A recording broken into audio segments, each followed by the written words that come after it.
Here's Secretary of State John Kerry talking about the so-called peace process. Keep in mind that the reality of the situation places blame on Israel, and Kerry's words he uses to describe the situation places blame on Israel for Poof, derailing the peace process.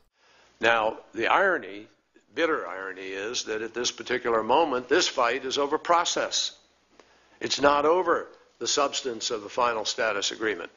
It's over how do you get to the discussion of the final status agreement. So our hope is that we can work a way through this, but in the end, the parties are going to have to make that decision. It's not our decision. You know, we can cajole, we can leverage, we can offer one thing or another to try to be helpful, but they have to make the fundamental decision. And in my judgment, both leaders have made courageous and important decisions up until now. You know, for Prime Minister Netanyahu to release prisoners is a painful, difficult political step to take, enormously hard. And the people of Israel have been incredibly supportive and patient in giving him the space to be able to do that in exchange for the deal being kept of the release of prisoners and not going to the UN. Unfortunately, the prisoners weren't released on the Saturday they were supposed to be released. And so day went by, day 2 went by, day 3 went by, and then in the afternoon, when they were about to maybe get there, 700 settlement units were announced in Jerusalem, and poof, that was sort of the moment.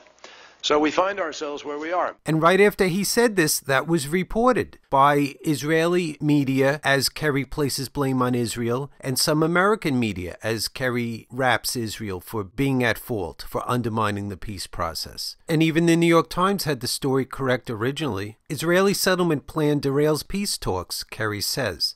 But as you can see, the spin starts. John Kerry only appeared to blame Israel. The State Department has already sought to cover for Kerry, saying that he meant that both sides are to blame. They're placing blame on both sides. U.S. media then starts altering the record. The New York Times changes its headline and changes the narrative. You can check that in news diffs. It's changed from Israeli settlement plan, derailed peace talks, Kerry says, has now been changed to Mideast frustration, the sequel. And that's a pattern through the media, a disgraceful pattern. In terms of Israeli thinking, there has to be a certain level of violence maintained all the time. And so Israel keeps maintaining that violence in order to justify its lack of willingness to make peace and then blaming it on the Palestinians. Is this utter contempt for kind of the law and Palestine in general a reason also that it reneged on its promise to release all these prisoners? I mean, just yesterday, they reneged on its commitment to release another group of Palestinian prisoners tomorrow, which of course is just another deterrent of the peace process, I mean, ultimately. Yes, I'm glad you brought that up. I think the prisoners issue is an issue that is not talked about enough. Israel has thousands of political prisoners, Palestinian prisoners.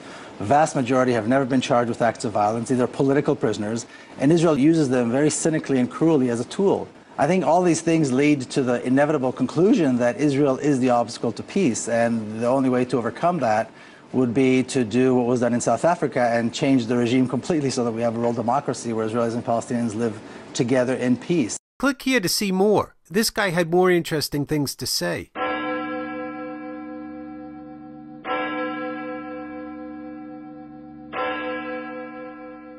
If you were outraged at mainstream media manipulation, please use the tools below to share this video with everyone you can.